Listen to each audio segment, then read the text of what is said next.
welcome to a special episode of the Yankees Farm Report. This is our draft preview show. We're here with Bobby and Aaron, and I'm Marcus. We are going to be focusing on the Yankees portion of the draft since this is the Yankees Farm Report.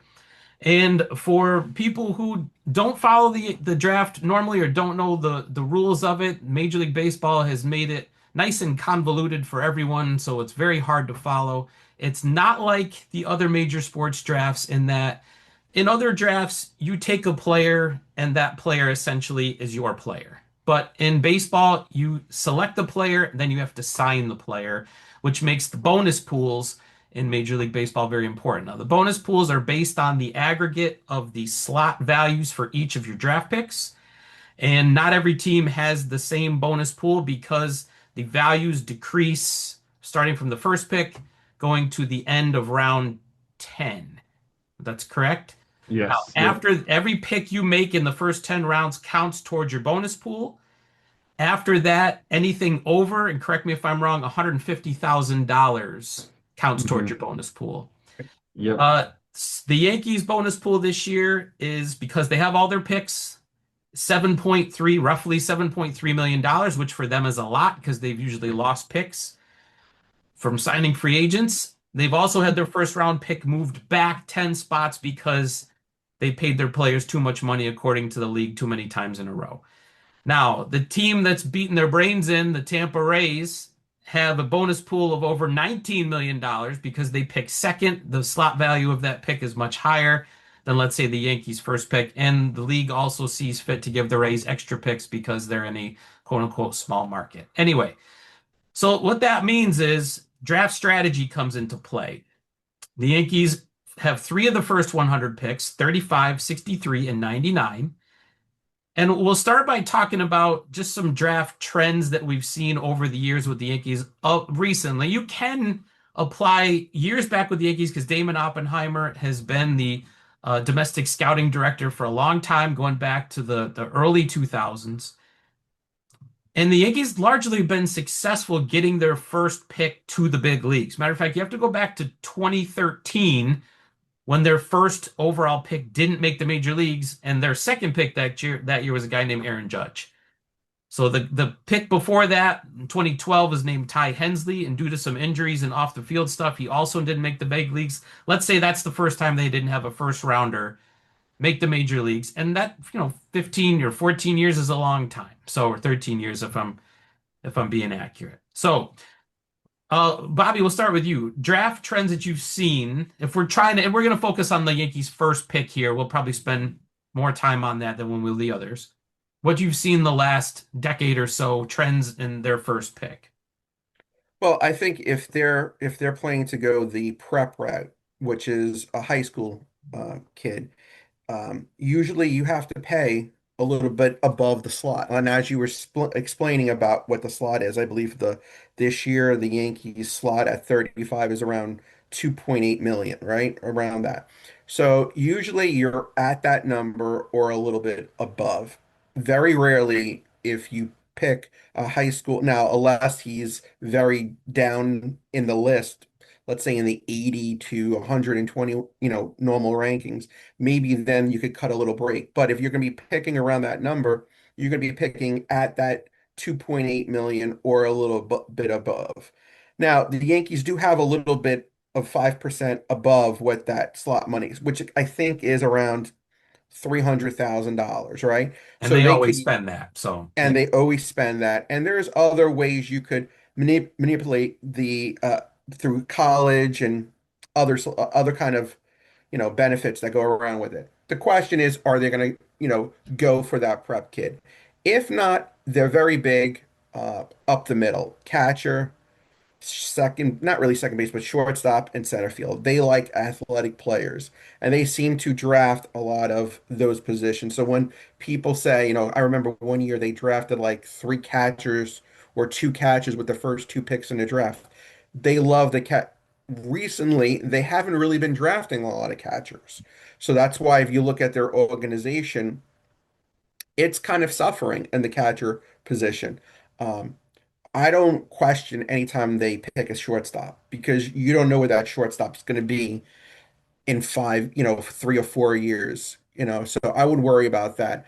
Um, and The last they time they do, took a catcher with their first pick was Anthony Siegler, no, correct? Well, Austin Wells, Wells. Austin Wells, pardon me. So yes, prior to Wells, yeah, that, Wells came in. But in Um, 2018, it was Siegler in the first round from out of high school, and then Josh Bro yep, in the right, second round. second round. that's And Yep. yeah. Siegler made the So big leagues, but not as a catcher. Or And as a Yankee. or as a Yankee, right? And people during the draft were saying that Wells won't catch once he becomes a pro, and that has proven to not be true. So even if they're Mhm. selected at catcher, anything can happen from there. correct. So I don't really look into it. I think they have a certain. I'll say this. Just because we think that there is a need, like catcher or third base, I always go back to lefty pitcher. Doesn't mean they're going to draft that. And you hope that, you personally, that they do that, but they have other things in mind. So, yes, they are short in the catching position. Yes, they are short maybe at the third base or in the, left-hand starting area. Doesn't mean they're going to draft them. Right. Baseball, you don't draft for need. Correct. So Aaron, other draft trends we've seen from the Yankees? Yeah, well, looking, right now, firstly, just at the first overall pick for the Yankees, they, they've gone a few different ways over the last, 7, 8 years. Just going back to, 20 since 2018, they've taken, four guys out of high school, which is Anthony Siegler, Anthony Volpe in 2018-19, and then Lombard in 23, Kilby in 24. So that's and then they've also, that means the rest of their picks have been college, Ben Hess, Spencer Jones, Austin Wells, Trey Sweeney. From that mix, as you can see, all but two of them are infielders. I guess five of them are middle infielders. Wells was a catcher, Jones was an outfielder, Hess being a pitcher.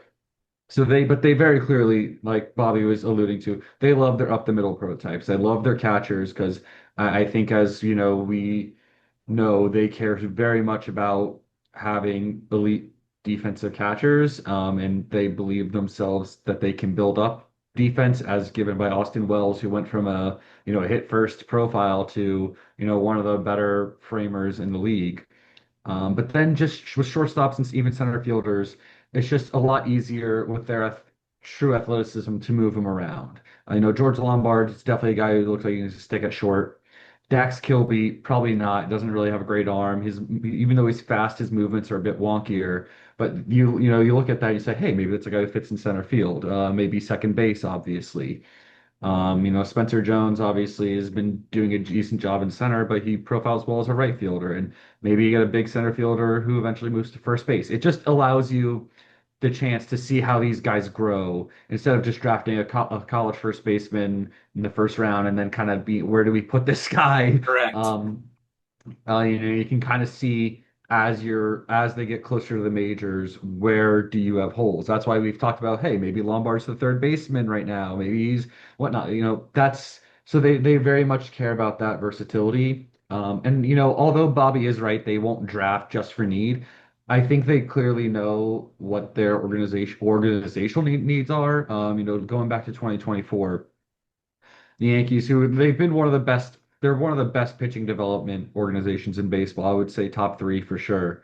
Um, they knew they were really out on pitchers. They just traded a bunch. Ken Waldichuk, Hayden Wesneski were both traded off the top of my head. Luis Medina. I'm trying to think of, there was, they basically, used up a lot of their depth.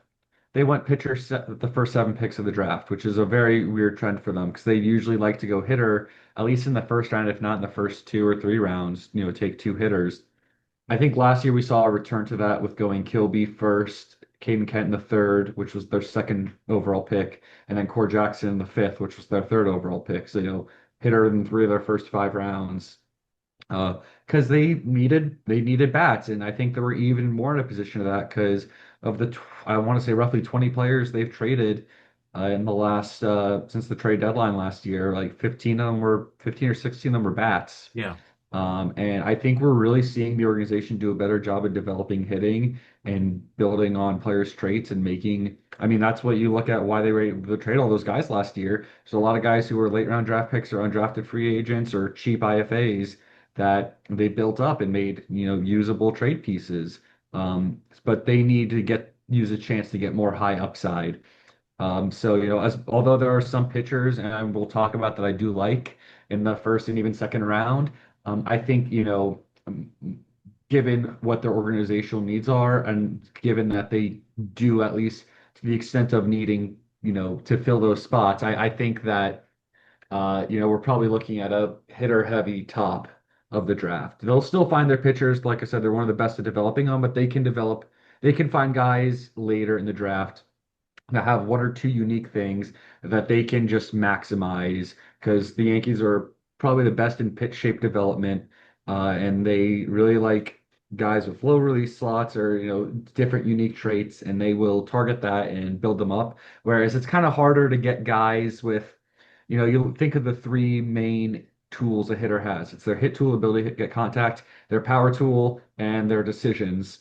You know, Once you get past round like five, even if not before then, it's kind of hard to find anyone who has at least two of those that like are above average potential long term.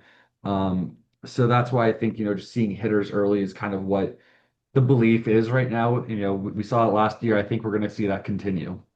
And really good points there, and a couple things based on what you guys said. I've heard David Oppenheimer say in the past that he might consider organizational need in the sense that if innings are going to be a problem, like if you draft a position player and for some reason you had two or three shortstops at the lower levels and you didn't feel like this kid was going to have a place to play right away, that might be a consideration. Now, you Hmm. mentioned cleaning out the cupboards for pitchers and then drafting a bunch of them. That's happened with the catchers too. They've traded a Hmm. lot of catchers in the last couple of years. And so that's not a bad place to look if you're trying to predict. Now, high school catcher is a dangerous demographic when it comes to the draft But up it's near the gotten top. better. College catcher has gotten better in terms of success rate, but that has been a tricky demographic. And so I wonder about that. We'll get back to that a little bit later. I also think that it's a hitting scarcity in the game.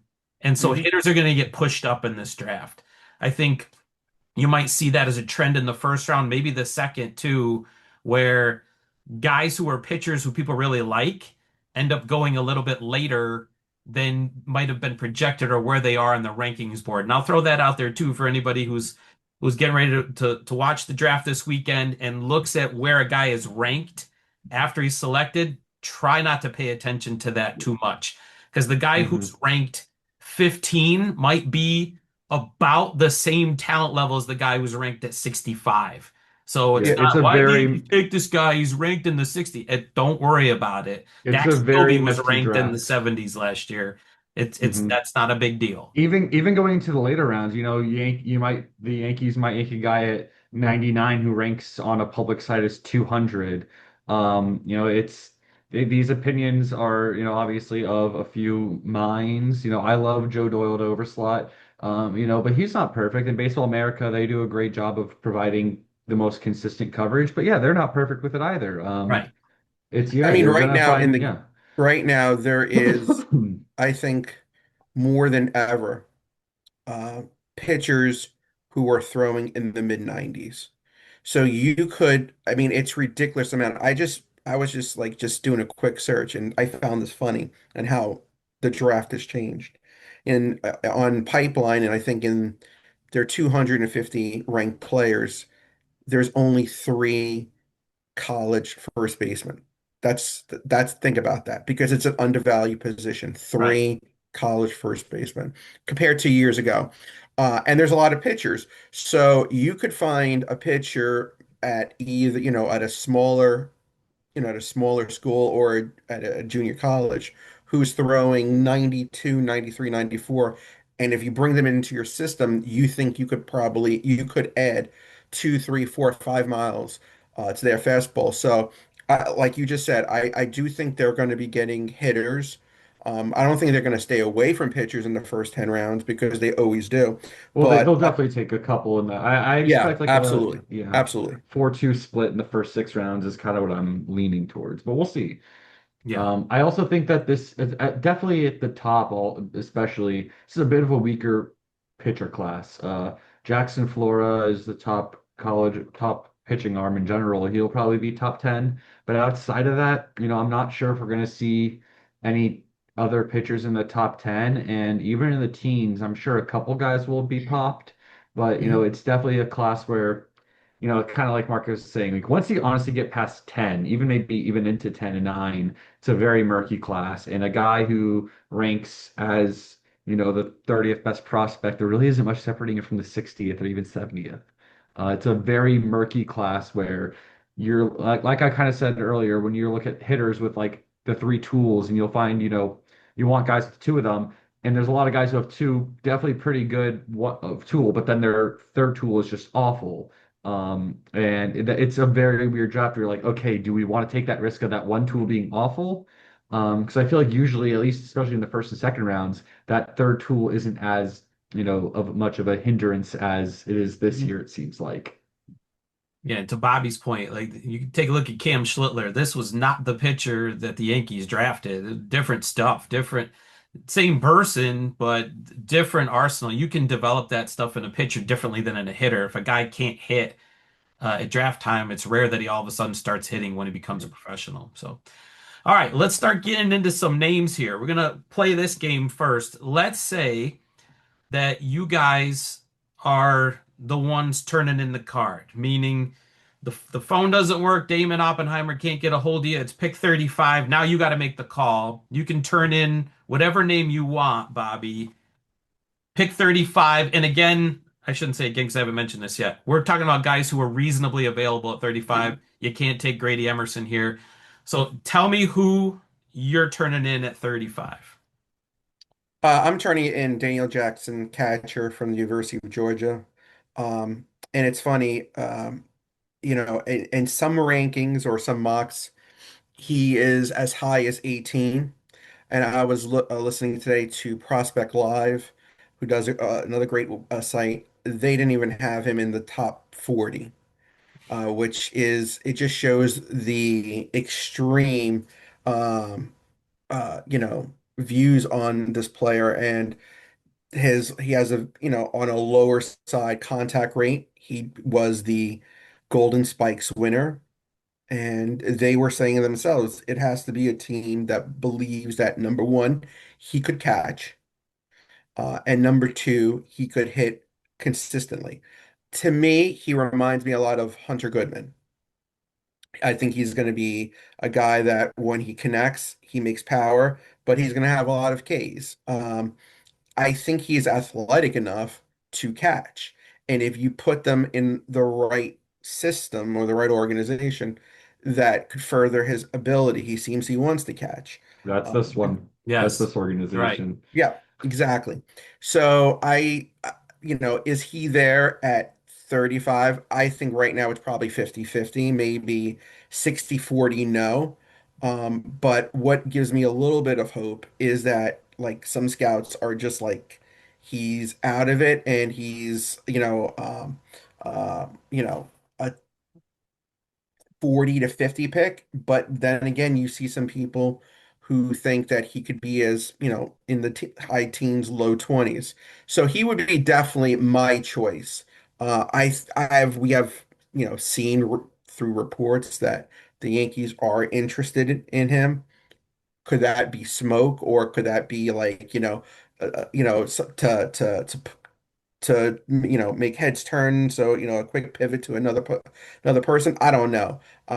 But he did play in the Cape, so they've seen him, and they do seem to like SEC players, so I think there is a connection there. So Daniel Jackson, catcher, University of Georgia, would be my choice. And you might say is the only blemish there, or I shouldn't say the only blemish, but the thing that stands out, you mentioned it, is the swing and miss, because a lot of traits there that you really like.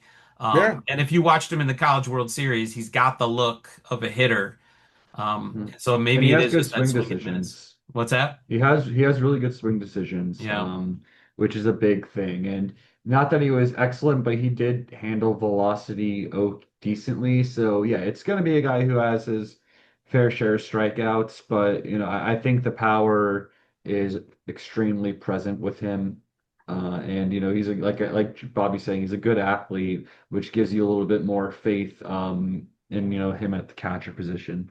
Yeah. All And right. yeah. So Aaron, you're up. It's your pick, 35. Who's your guy? Well, I since Bobby took the guys at top at my board of prospects in reasonable Yankee range, I'll go to my number two. That's Tyler Head. He's center fielder out of NC State. He has a lot going for him, especially at the plate. He is an absurd hitter. He makes contact with nearly everything out of the zone, in the zone. He'll get to just about anything. Sometimes he's not really fully getting off his ace swing, but I think that's something that the Yankees can definitely help him improve. But not just does he hit everything, but he has excellent swing decisions. This guy's walked more than he's twice as much as he struck out in his college career, which is kind of absurd. But he just has an amazing ability to get on base. And while he doesn't have the most highest exit velocities, he does really know how to get to his pull side power. And I think, the Yankees can definitely continue to do that. From the left side of the plate, that's going to be something that plays up at Yankee Stadium. And then in the outfield, this guy runs around center field like a madman and makes a lot of really nice plays, gets to a lot of balls. I definitely think he'll be a center fielder, up until his later 20s, when then he can move into, right field or left field, depending on what the Yankees need. I just think that he's right now a guy who ranks more towards like as like the 50th or so ranked prospect in the draft by media outlets, but I think that there's a lot of good analytics behind his game I'm gonna that throw give this at me. you since you brought it up. The Fangraphs rankings that I think came out today, he was 17. I mean, Yeah, I think they see what I see in that there's a Yeah. lot to love in the analytics. And while he may not be the biggest, he might not have great raw power. I think his game power is going to overperform. Yeah. yeah. Yeah. Joe Doyle mentioned today that he has been moving up on a lot of people's boards into the high 20s, early 30s. I think he would be a great pick for Mhm. the Yankees. My fear, And he mentioned analytically driven teams, and we know that the Yankees, while they do have both very good boots on the ground and analytics, that does feel like something the Yankees would be enticed by. I think my fear is, and usually when it comes to the draft, my fears come to reality, is that the Rays are going to grab him. And I think Mm. he is just the perfect kind of Rays kind of type of player. And And the that would Rays just only have 25 picks in the first two rounds, so exactly. So they have the exactly. So I would love Mhm. if the Yankees drafted him. I just question if he gets to the Yankees if he's moving up on boards. My hope is that he's around when they come to pick. yeah. I would be good with either one of those calls. And I would say if it's my pick at 35, first of all, the Yankees have made a grave mistake letting me represent them at the draft. To my personal preferences, just to give you, like Mel Kiper Jr. when he does his NFL draft stuff, and I love Mel Kiper Jr. talks about how he wouldn't take a running back in the first round, only on I think maybe very very special occasions. He'll rank them talent wise up there, but he wouldn't take one philosophically. I made a board of players I like for the draft. I don't have one pitcher on it because I'll let the Yankees have infinite resources beyond what I'm going to be able to pick up reading things. Let them go out and find the pitchers. They've done a great job of that. So in that sense, I'm not even looking at a pitcher here. Now, I'd be interested in Aiden Ruiz, but I think the stupid Mets are going to take him. I would like Taj Marchand. I think the stupid Rays are going to take him. The guy I like at 35 is James Clark. I'm a sucker for high school shortstops. That's the demographic I look to first, and there's a bunch of names in there that you could talk me into, and I'd be happy with them. But I like James. I locked in on him early in the process, and I haven't really changed my mind. So, a lot of things to like. Bat to ball, it's among the best in the class. He's played against high-level competition and been successful. A shortstop who, if he can't stay at shortstop, he's not a huge guy. He's 6'1". If he can't stay at shortstop, this kid can really run. So he could play second, he could play center, and I could see him being good in either one of those places. I think there's more power there. I think there's a representative power right now, but I think that's going to get better. And on top of that, seems like a smart kid, a good kid. His athletic testing apparently is top of the charts, and I know the Yankees like that stuff. So all the pieces are there. The one thing that I've turned over now is that they'd have to pay him. And if the Yankees are going to take a high school kid, I think they can only take one and reasonably pay that person and fit him into the bonus pool. So he's got a twin brother, I believe. I think they're both committed to Duke. Hmm. And that means to me that his number starts with a three, as in Yeah. million, and it probably is a little bit higher than that. So, not my job to sign him, my job to select him. That's who I would take if given my chance. I will say one more thing about him. Watching the draft combine video, and when his group was up hitting in the field, Mike Rizzo was working with MLB Network, and he called him out specifically and said, I think you're getting a kid here on the way up, a diamond in the rough.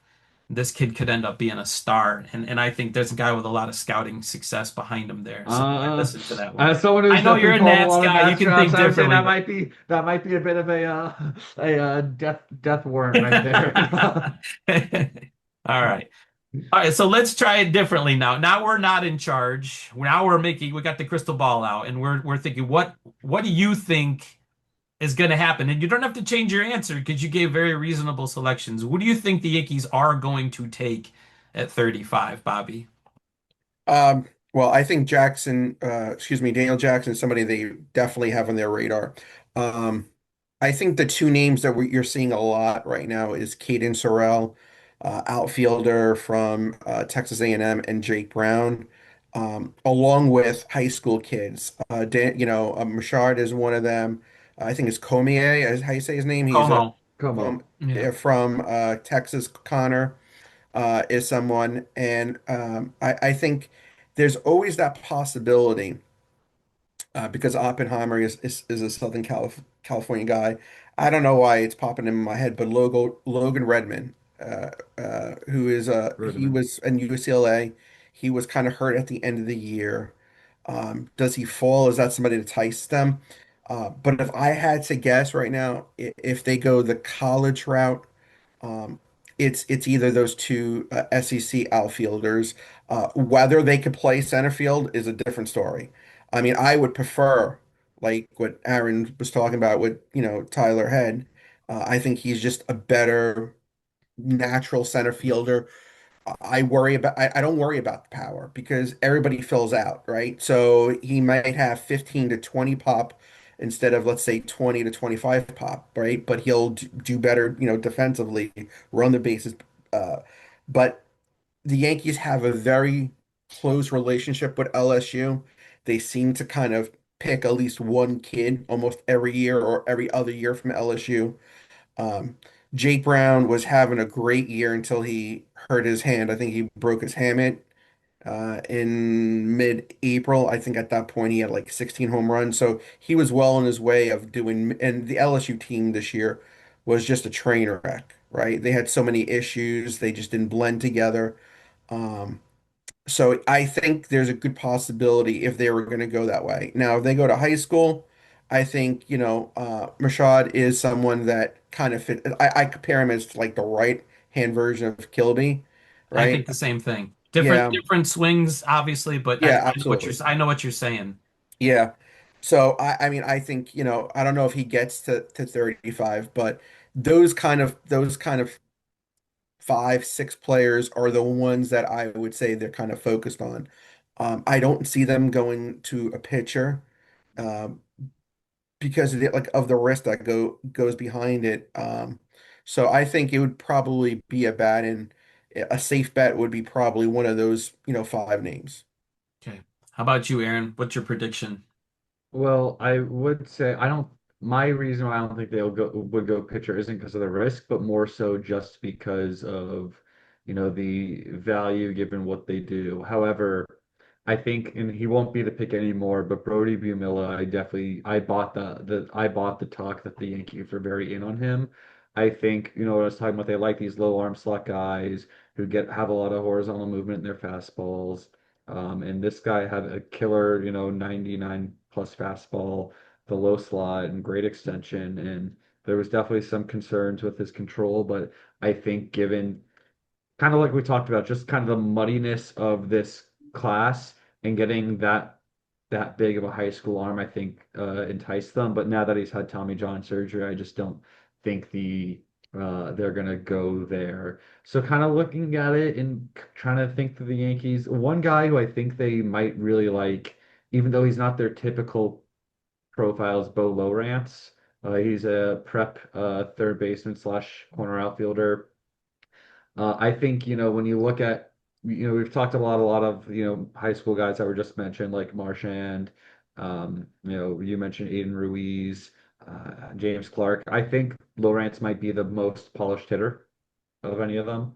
And I think another guy who fits that mold is Cole Prosek. He's a guy who's played infield, but they, might have the aptitude for catcher. I think both those guys have just, yeah, really polished collegiate high school bats. There's definitely some questions about their position, which is a little unusual for what the Yankees do. But I think that they, if they're going to go prep, some reason those two really stick out to me from like kind of, listening to the podcast and what some of these experts are calling to. I think they kind of fit what they're looking at. Collegiately, I definitely do think they're interested in Jackson and Head, like we both, like Bobby and I talked about. If they were to go pitcher, I think Liam Peterson is a guy, if he fell, he's a pitcher that they would like. He reminds me of Ben Hess in the fact that not everything really just, he couldn't get everything together going together at Florida. There were some issues with the coaching staff, not seeing eye to eye, but raw talent, he has a lot of the intangibles of a top one or two arm. But then, just looking at college hitters, if there's one guy I think they would really look at, I think Eric Becker has a lot of, safety to him and his tool set. I think he's, can play some short, might move off it, but he's, pretty good hit tool, decent swing decisions. I think there's power to tap into. I think he kind of reminds me of a more buffed up Caden Kent. So it's, I think that's kind of what I would think the Yankees are interested in beyond, what beyond the two guys that Bobby and I had mentioned we would want, because I think those are two that the Yankees would definitely like. This is it's kind of scary because I feel like you're saying things, both of you, that I'm thinking, and therefore maybe I should have gone first. It doesn't make for good podcasting to just say what you guys have said, but I that's kind of a combination of what you're saying is what I'm thinking. So first of all, because I haven't looked at the pitching at all, I'm sure the Yankees will take a pitcher at 35. And logically, that would make sense if what I said is right, that hitters get pushed up, that maybe somebody slides to 35 and they look at it and said, this is the best guy on our board. And we didn't think we'd have a shot at him here. And so we're going to take him. I could see that. I don't know who that guy is. The Redmond name makes sense to me. Yeah, what's, and I don't know if I tweeted about this, but right now, I think I said the other day when I was putting stuff out about the draft, if you think that the Yankees front office are watching these Rays games, you got another thing coming. They're right now are on the phone with agents and players in terms of getting deals. And like you just said, if a player drops, what will you sign at? Right now they're crafting how this draft is going to look right now and how they're going to spend. And if you Marcus, you remember from years ago, the draft was kind of like scripted. Like they knew who you were picking in the first, 10 rounds and stuff because you had certain money that you were planning to give these people and then they just signed them. Now it's a little different, but still it's the same kind of thing where you're making deals. You're like, are you going to be able to sign? And that's why now when these players are drafted, I believe it's like 10 days or 15 days they have before, to sign, right? I think, isn't it It's yeah, August? It's like two it's weeks. reduced. Yeah. So they know these numbers, right? So they Yeah. know these numbers. So right now, tonight, tomorrow, a lot on Friday, they're going to be calling up and seeing who's going to be available. So that's when you might see someone move up from like the 60th pick to like the 25th pick. or see someone like you just said fall back. Which is another reason why I can maybe see him taking a pitcher because it's if you take a college pitcher, it's not typical at 35 that a guy's going over slot as a pitcher out of college. So that could be a place where you say, we're going to take a pitcher at 35 and try to float a high school player we like to 63, and Right. Hmm. thereby, we got this big bunch of players who we like about the same. Maybe we can get one of those guys a little bit later and pay him that more money that we saved from our slot at 35. And if I can make one other point, due to what the future CBA is, right? I could see this being a year where you're going to see high school players go in rounds 5 to 20, and they might take a little less, but want to start their career. Yeah. Yes, there's NIL money. Yeah, I get it. I mean, I'm not naive to that and stuff like that. But But it's there's baseball NIL money, exactly. not football or basketball. Hmm. Exactly. So, if they're going to be high school players who like saying, "Hey, I don't know what the future might lie. I might have to be in college for 2 years," or is this team in the seventh round who is going to pay me maybe $500,000? Is that worth it? So it's going to be very interesting. I like that to me is like a very interesting point. Like, and you just hit on it, right? They could take slot and save some money and then grab a high school kid in the fourth to eighth round, and then maybe even one post, 10th round that just wants to get paid and start their professional career. Right, right. Not impossible. So the other thing, and this is a name mentioned by Aaron.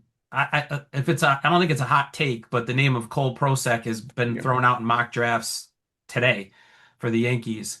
But listen for how he's announced because I could see the Yankees taking him as a catcher. Hmm. And that because to me his defensive profile is not the kind that they would take at 35, but if they announce him as a catcher, then I could see it happening. Absolutely. Hmm. All right. So let's get down to after the first round. Pick 63. Bobby, you got a name of a guy that you can see who might be around at 63 for the Yeah, Yankees? here's a name, and there's a few names actually. The two that really sticks out depends on how the first round goes, but Jackson Willett from Oklahoma, he's been rising up on a lot of boards. A couple of months ago, he was actually falling because he didn't have particularly a very good season at Oklahoma. He had a great I would call postseason College World Series, the different regions, and then at Omaha. Um, his father coached for the Yankees. He's a switch hitter, did pretty well on the Cape. He could play second. He has been playing shortstop. He could play third. Like I said, switch hitter. He is just his brother is in the Nationals organization, and so I definitely could see him as someone because I don't know if he makes it to the third round, right? At this point, you're probably right. I wouldn't look for I him at don't think. 29. And the second one is Owen Hull, outfielder from UNC. I think he's another one. He is going to be turning 22, I believe, or he just did. So he's an older player. I don't think you're going to save much money on that, but he is someone that can play center field. He's a bigger guy. I don't want to say him and Head are pretty much the similar kind of player. I think Head is much more athletic, but in center field, but they also didn't show a lot of power. I'm not worried about the power. I think their bodies and the way they are once they fully mature and get into an organization, they could show that power. So those are really like the two that I'm kind of looking. I mean, there's some pitchers that could possibly move up from the third round. I have in the third round Jason DeCaro. I think he's someone that probably a third round kind of pick. But could they, overreach and not overreach, just get him in the second round? He is a local kid, I believe he's from Long Island. Interesting point, he's only 20 years old. And he's got, if you've been pitching and he pitched in the College World Series, he's someone that I think is somewhere between a second and fourth round pick. So any of those three names could be second, third round pick. Uh, that would be in the right spot for them. I like Hull a lot. He's one of my guys. I think he Yeah. can hit, so that's a good call. I'd be happy with that one. Okay, Aaron, you got any second rounders you got your eyes on? Yeah, so I'm gonna break this down a couple of ways. I'm gonna start with some guys who, if they're there in the second round, definitely I want them. But I would even be willing to take them in the first round just out of fear that they might not be at 63, and I think they wouldn't be bad value at 35 either. So starting with a high school guy, Rocco Maniscalco, he's just 17, 17.2 on draft day. Maybe the best defensive shortstop in the draft. At the combine, he was throwing 97 miles per hour from shortstop to first base. He's just very clean, picking it. Just loved the mechanics of everything I saw. And while there's definitely, questions about how his bat will develop, he showed some real pop with the wood bat I think he popped a couple 109s, 106s. So the bat has some, you know, pop there. It's just about, molding it. It's not, as clean of a bat as Zach's Kilby, it maybe even be, be a tick below what George Lombard's was, but there is something moldable there. The other no, one other Jake Schaffner is a shortstop from UNC. I love this kid. I think, we talk about analytic darlings like Ty had. I think he's another one. Sky has just incredible swing decisions, contact rates, even some decent exit velocities. Obviously, with the metal bats, it's a little hard to tell, but it seems like he can still hit it decently well. The one thing he just needs to do is pull the ball in the air more, and that's something the Yankees have really emphasized well, and I think they can get him to do that. His arm is a little weak, so maybe, he can move at shortstop. He can easily play the position with his feet. It's just about the arm, and maybe he's a better fit second. But I don't think that's something that would come up until he's close to the pros. Um, and then one more is Jack Natili, talking catcher. A lot of the catchers in this range, in the college range, are big guys who are decent. Probably some iffy catching, might have some to work on, but he has really big power. Okay zone contact, um, decent, good decision. So he's going to get his walks, he'll get his home runs, he'll get his strikeouts. But I like the mold of him, and I think he's more moldable behind the plate. So those are just guys who like I would take at 35. I'm not afraid of that, but there's a chance that they could be at 63. Who knows? Now going on to the guys who I really do think will be there or should be there unless something surprising happens. My top guy is Will Brick. He's a prep catcher out of Mississippi, I believe. Um, he moved up from the 2027 class. But he's got really good size. He's like 6'2", 6'3". He's already shown a really nice hit tool, and I think there's obvious potential for more power. Um, and he looks really good behind the plate. He has good pop times. He has a pretty good arm. He's definitely going to get bigger, more muscular. I think if they were going to go prep, this makes a lot of sense. Obviously, we talked about the beginning that they have an organizational need a catcher. I think he would be a really good one for them to mold. And then one more hitter, a guy who I've really liked, who only Overslot seems to be big on him, is Cameron Durnan. He's a shortstop from Yeah. Missouri. He is also a guy who can play an excellent shortstop. I think I have a type here, if you can not tell. But he has excellent swing decisions. I think his hit tool is much better than people give it credit for, and I think that there's clearly more power in his bat. It's just crazy, Look, Baseball America ranks him 321st. Overslot has him 74th, and I very much side with Joe Doyle here. I think this kid is really exciting, and I think he fits the Yankees mold well, and I think there's a lot to go in the bat. And then just one pitcher to even it out, because I think we're obviously hitter heavy, but Brett Renfroe from my alma mater, Virginia Tech. He's got a really nice, well-rounded repertoire. Mid 90s fastball gets up to 97, even 98. You know, somewhat low arm angle, arm slot, which fits the Yankees. He has this awesome bullet slider, but he also has just really good command. I just think he gives a really nice, you know, he gives a really nice background for the Yankees to work on and clean up and make a little bit better, but I think he gives them a nice floor of a starting pitcher. And yeah, that's just to keep it balanced to get a pitcher mentioned. I think he would be a really good fit for them at second round. That's good. And I started to think that I know I can see you guys, but I started to think you're looking at my paper that's in front of me here with the names on it because I got some of the same ones for sure. Just to comment on Maniscalco I'm really interested in him. He's just an un-Yankee-like pick. I would be really excited if they took him, but he's just not the kind of guy they've taken. So I'm really interested in him, and we'll see what happens there. And you mentioned the name of Natilli. I think that's a guy who probably is gone by 63, but I would be very hmm interested if he wasn't.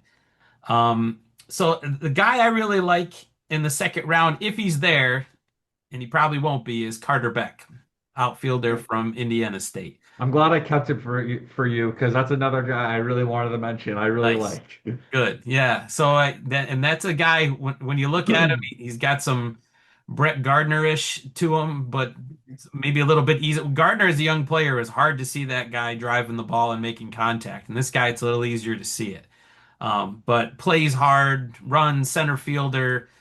There's always questions when a guy's from Indiana State what the competition looks like and how do you predict that into pro ball. But I'm not gonna worry about that as much. I mean, they're pretty good at evaluating what a guy is in that sense. So you mentioned Willits, Bobby. I think that's a guy who's got a lot of Yankee connections and is just moved up draft boards. So he's a top 100 pick. I don't know where he falls, but I'm interested in him too. And I'm going to throw this name in there just because I really was almost, how do I want to say this? Jaw dropping is not the right term. I don't want to overdo it, but Caden Bogenpole, when he was hitting at the, Mm, Yeah. the combine, man, can that kid move the barrel? And he's a beast. So, yeah, there's questions about the pure hit tool, and that's important. But he made mention that he made some adjustments this year to try to round himself out as a player and sacrificed a little bit of power and slug to try to put the ball in play more. So, who knows what that looks like at the pro level, but you don't have to wonder about the power. It's there. I think, what did he have? A couple of 119s at the Yeah. combine? yeah, Mean, that's yeah. that's pop. So that's a guy I'm interested in. And there's for a guy that size, there's a little bit of athleticism. No, he's not a center fielder, but I He'll mean, play there. He could play there in minor leagues he and could then fake move it. He over. can fake it. Yeah. So I wouldn't say no automatically, but that's an interesting guy to me. Yeah. My I described him in my little just quick note on him was huge potential, may never hit. Yeah. It's that's if you really want a sky high potential chance, go with that risk. That's definitely a guy to target in the second And, round. let me just follow up, and that's what we're becoming right now. It's like you either have a hit tool in teens power, or you have 30 plus power and a low hit tool. It's hard to have both of them squared, and those why those players are very so very rare. Yeah.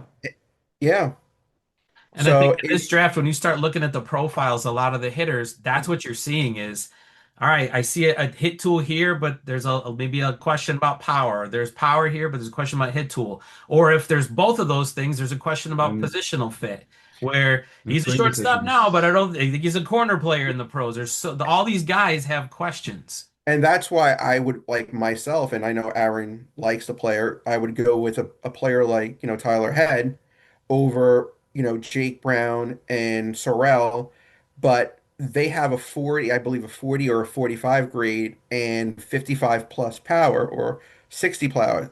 I would rather have, the 45 power and the 60 hit.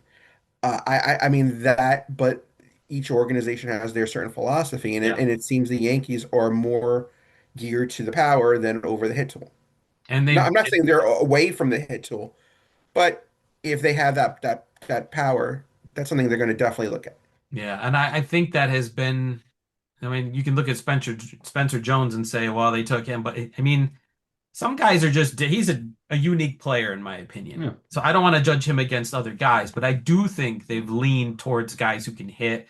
But I I mean, think they've not been as interested in guys who clearly lack power potential, right? Not necessarily 30 Right. homer power, but guys where you could see it at least where they're going to have I average mean, power. last year, well, Jack, Jackson and I'm even Kent. talking down the draft, right? Like Yeah, Core like last Jackson. year. Yeah, those two. I mean, I didn't expect Core Jackson. I think he hit his 11th home run tonight, right?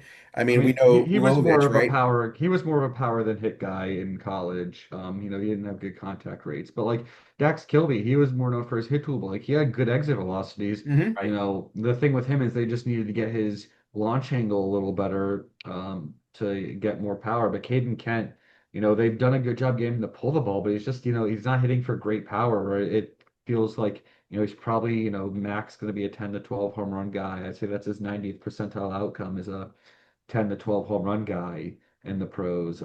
But I do think they need a little bit more hit in the organization right now. I think they could deal with a little more hit tool and then, take guys like Jackson Lovich or Dylan Lewis Hmm. later that, you can still find guys with good power. And I definitely think they should target hit first though right now, And which is hitters why I because lean, after yeah. this trade deadline, man, that system is going to look like Yeah. a ghost town. Yeah, obviously, like I had, like said Daniel Jackson, we had one. I think that's kind of an outlier exception where if he falls to you, you kind of have to go for it. But that's why I like Ty Head over some guys that we mentioned. Or I talk about Cam Durnan. I talk about Owen Hull's a guy I have rated over Caden Bogenpole. And it's just about Jake Schaffner is a guy I'm high on. I think we need a little guys who have like at least average hit right now. I bet you Schaffner goes a lot earlier than people think he's I going to. think he might I go before the Yankees' first overall pick now. You I might like be I I said, think right. this, he yeah. has the markings of a Ray, believe me. I think the Brewers could take Yeah, him. that's another I team. see him as I see him going in that late whoever a team that has multiple picks, extra picks because of, whatever draft extra draft however they got them. I could see a team using him as a underslot early to get a big savings on a guy later. Yeah, but he's just I love his game. But yeah, no, it's these power guys are fun. I would be happy to have Bogan It's just or Carson Tenney's a catcher with big pop or some real swing and miss concerns. But when I look at a guy like Owen Cole or Will Brick, who I think has a better hit tool, like I just think that's what we need a little bit more of right now. Yeah. All right. So let's go this last piece here, and I'm going to defer to you two guys here because, like I said, I wasn't paying attention to pitchers, and you don't have to talk about pitchers entirely, but I'll start with that. So we're talking past round three, and obviously we don't know who's where, who's available, anything like that. Anybody, Bobby, you have as a pitcher primarily, and then if we left a name out that you want to mention, who's a position player, do that. I'll Past do that. I'll past run round this. three, who's it? Give us some names that you might be. I'll run this down quickly. Trey Beard from Florida State is a lefty. He transferred in this year. He spent some time in the Cape as a four-pitch pitcher on, the lean side. I think there's a lot of, projectability. If if he gets in the organization, he knows how to pitch. He's a pitcher. He's not much of a thrower. Hudson Calhoun from Ole Miss is another name. He's, I believe, a senior, but I think there's a possibility he could be in before the fourth round, maybe even as high as the second round. Trevor Hansen is a pitcher from California. Uh, put up really good numbers. We know that the Yankees, and Oppenheimer love Southern California pitchers, which leads me to my next player, Grant Govil, who I think is somewhere between a fourth and a sixth round pick. About 6'1", 200 pounds. Doesn't really throw extremely hard, but he has really good control. I think he is like a 92 to 94 mile, but he's a USC player. We know there's a connection usually there with Oppenheimer. And the last pitcher is Rohan Lettow, who is from also Southern California. He is uh, only 20 years old. He is uh, he had some good numbers, still developing. I think this year was his really first full year as a starter. Pitched, but I think he did pitch around 70 something innings. We're looking somewhere in rounds 7 through 10. Um, and I'll just do another local name, Charlie West. He's a lefty pitcher from Connecticut. I think he's pitching on the Cape right now and is actually doing pretty well. He had a good solid year. He's also a very younger for his age um, pitcher. And if I was going to choose two hitters, uh, post, let's say, the fifth round. Maddox Milone is a shortstop from Oregon who has fallen in a lot of draft boards. He was a top 40, top 50, and I've seen him as ranked as 250 now. He just had a very bad year, but he is a pretty decent hitter.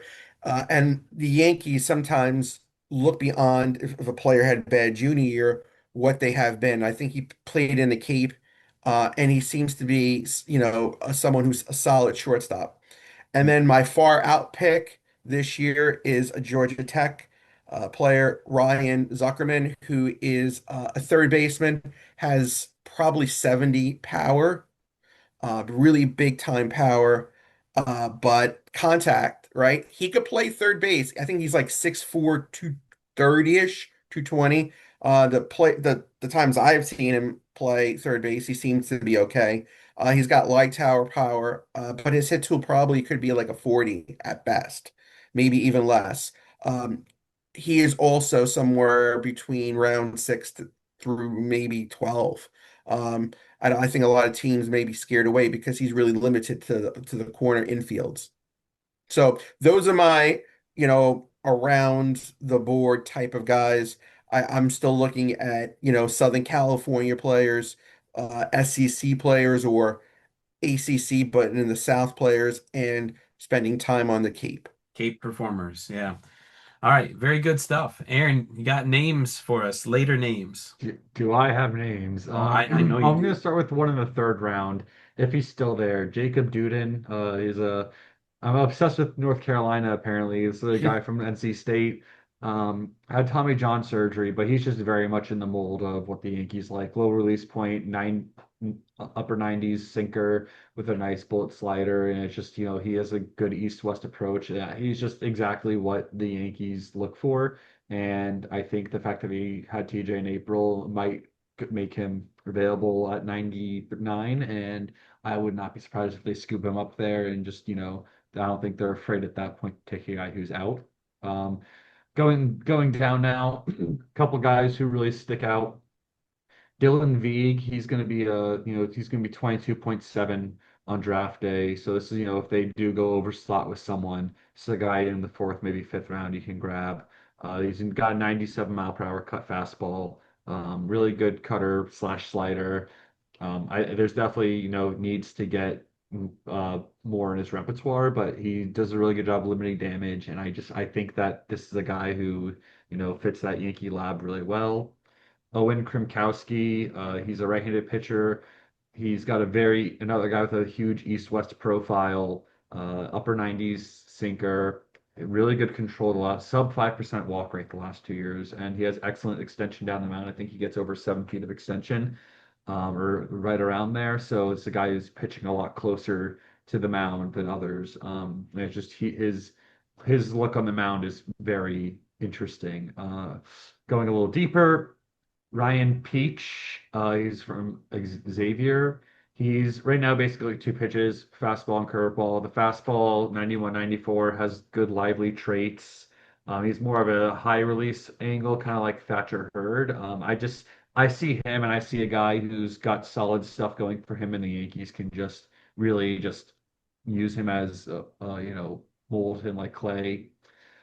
Cal Randall and Devin Sheeran are two guys who were relievers in the SEC. Or Devin Sheeran was a reliever for LSU. Cal Randall was at UCLA. Both have huge fastballs, especially Randall's, 100 miles per hour. Might have been, I think it rates, like the best fastball in college this year. They were both relievers, with control issues. Can they become starters again? I bring up Sheeran specifically, and he was a reliever for LSU. So was Thatcher Hurd. He started out as a starter when he was at UCLA, but when he transferred to LSU, he just couldn't get his control down, and he got moved to the bullpen. Sheeran started for St. Mary's, tore his ACL in 25, but this year for LSU, he was as a reliever. So maybe, do they think they can move him to the starter? I would certainly like to see that. A few more guys. I really like Hudson Barrett, is another senior out of Oklahoma State. He's got a fastball up to 95. It's usually sits 91, 93, but from the left side, that's, solid. But he gets great extension on the mound. His changeup in a sweeper, I'll get a lot of whiff. I really like his profile. If they want to get a guy who, like a Thatcher Hurd, who just, couldn't really, was high profile in high school, couldn't really get it going in college, Cam Johnson. I think he's transferring from Oklahoma, but he was 6'5". He's got massive stuff, like fastball up to 98. He's got good shapes. It's a risk, but this is a guy you can take in like, around 6, 7, 8. Kind of makes me think of Mac Hewer. With big stuff, but it's where's it going? If they want to, tempt fate and try and figure it out, that would be a fun idea. Two more for you. Bo Bryans, another senior sign. This guy, Hobie Milner, has the widest release point in the MLB, based on where he's sitting. All the way on the left side of the mound and how wide his arm angle is. He has the widest release point. Bo Bryant's is wider, and he gets the fast. Unlike Hobie Milner, he has a fastball that gets up to 90, 98. So there's some control issues there, but it's just the profile. If you want to get a guy who's probably better to start off as a reliever and just build up from there, he fits that. And then finally, I'll close with Luke Pettit, the son of Andy Pettit. He's a right-hander, unlike his dad. He's got a good 90s, low 90s fastball, but he's a really good slider and really good control. He's just had some injuries. He had TJ this year that haven't allowed him to pitch, but good moldable piece. I might as well get a Legends son in. And that pick would get a lot of attention if that's one that they make. Yep. And So did we? he isn't the only Yankee legend son. Scott Brosius' son Parker was a senior at Georgia Tech, and he's a guy I really would love. Even though he was a senior, this guy hits the ball hard and makes a lot of contact and really great. Like his all three profiles, the swing decisions, the hit tool, the power tool, I think are all there. Obviously the ceiling isn't high because of being a senior sign, but I think this is a guy who could really pan out well. I think CC Sabathia's son is still out there too, right? Like he might have been Mhm. at the combine. Did we not mention a Texas Tech pitcher? Did we get through this whole thing without picking a guy out from Texas Tech? Or is this the year they don't take one? You know what? I was looking at that myself. There was a position player, Connor. I think his name is Strauss, Shouse. I think he's transferring. I don't think he is. I mean, could he be drafted? But I think the NIL money could be his equal. So he Mhm. might just be. I don't know if he gets picked. If he passes the first 10 rounds, I think he's probably staying in college. Okay. Well, Um, there's on Overslot they have 613 guys on their board. For each one player for each pick in the MLB draft. Joe Doyle prides himself on that. Yeah. There are only four Texas Tech guys, and all of them are hitters. yep. Logan Hughes is a guy who could be a first rounder. Not a guy I want just because he has no athletic profile. But Caden Ferraro is a guy I love, who probably if his bat is awesome, he just really can't play the field. You'd have to kind of hide him at Yankee Stadium right field. But he's not a guy I would be afraid of taking there. And He's a then data guy. He's a big data guy, He's right? a huge data guy. Yeah. He's a big riser. Oh, like I think, I had him originally on like as a fourth round type target on my board. Then I moved into the third round, and I'm gonna post a new board probably Friday, if, ready for the draft. I think he's probably gonna be in that second round now, just because I don't think he's gonna be there in the third round. Right. Um, so yeah, and then Matt Quintanar, he's the catcher from Yeah. Texas Tech. Awesome data. I don't, it's, we'll see how much the performance matches, but for a guy, senior, like I think he surprised a lot of people, and he's maybe a guy you get in, on day, in the last 10 rounds, 11 through 20. This guy like barely, he made contact with everything, and he had like again metal bats, but he had some solid power. So how much of it is real, how much of it isn't. I don't know, but it's I think one thing you so, look at this draft, it is filled with catchers, like yep. filled. And I think you're going to see some extremely like great value in rounds 5 through 10. There are just so many catchers out there this year where it wouldn't surprise me if they took two in rounds 5 to 10. It really wouldn't. Yeah, I agree.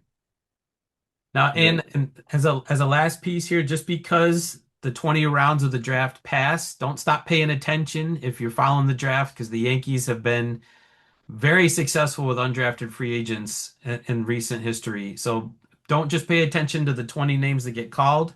Pay attention to those names that show up in the transactions afterwards because Yeah, free agents. those are names you're going to hear and they're going to see pop up on rosters and say, where'd they get this guy? And you'll be able They've to been look back. really good, and you guys know probably better than I do, in their free agent, college free agent signings in the past, Mhm. especially th 2 or 3 years. Oh I'm yeah. trying to remember his name off the top of my head. He got traded for Duvall. Parks Harbor. Yep, he was one of yeah.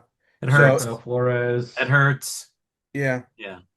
Well, so I Tyler guarantee Boudreau they'll right find. now is the 2026 version of maybe our poster child for Yeah, free he's the agents, but best he's one not they the have only going. one. So Yeah, they'll find somebody. I mean, just $150,000 they could sign for. And one reason or another, they got skipped. So it's going to be quite interesting. And like I said, it wouldn't surprise me if a high school kid got picked, between round 5 and 20. Just, and with you remember if he got picked in, let's say in the 13th round, they could use some of that over money that they have in those rounds and take the 150 up to, I don't know, 500, 600,000 if they feel that's a player that they're really interested in. It's going to be a real, and this could be, we could talk about it. This could be the last 20 round draft. yep. Baseball's intent on destroying its talent entry system. So who knows what they do from here? But Yeah, we'll just have college develop all these guys, even Yeah. though, they're not going to let freshmen see the field, and freshmen will have to go to smaller schools where they don't have as good technology and data science and whatnot to improve pitchers it will now. throw 100 pitches back to back days because it's the playoffs and things like that. Yeah. So Ugh. in that regard, great stuff from both of you guys. And if you're watching this and you're interested in the draft, hopefully you had a piece of paper next to you and you jot these names down. And then you go back and see if we're right about anything and what we're wrong about. And maybe we'll get back together post draft and Yeah, talk about what happened. that'd be fun. All right. So thank you, Bobby. Thank you, Aaron. Thank you, Well, everybody. just a quick thing. If you do want to follow the draft takes place Saturday. The first four rounds are start at 1:30. I believe it's jumping around like from Peacock to MLB Network to Another MLB great to baseball MLB decision, TV. right? Yeah, NBC and Peacock has the first 10 10 picks. picks. 10 picks. Yeah, picks. Yeah. And then it but switches yeah, to MLB Network after that. but yeah, Well, that well, is yeah. If you what's very interesting, it starts at 1:30. The yep, Yankees pick will not be around to about 4 o'clock and the Yankees play at 4:30. because, like you just said, it's like an hour and a half for the first 10, which is crazy Right. Dog because and they're pony show. because exactly. And then when they switch over, and then I believe that first night it goes to about 7 or 7:30, and then the next day is 11:30 to 7:30. Yeah. Nothing like Yep. you want your draft to be front and center, putting it on the middle of Saturday afternoon and making every pick last as long as With possible. baseball games going on both days. Yeah. No, All I right. was yeah, that's but yeah, that's just if you want to watch it, it's there. Um Definitely, yeah. If you only want to scoop in for the Yankees, like Bobby said, around 4 o'clock. Yeah. All right, guys. Thank you very much. And thanks to everybody who's watching. Uh, go Yanks. This might be the only positive we have for a little bit. Is something good happening in the draft. All right, we'll catch you next time on Thank you Yankees Farm guys. Report. Bye-bye. Thanks.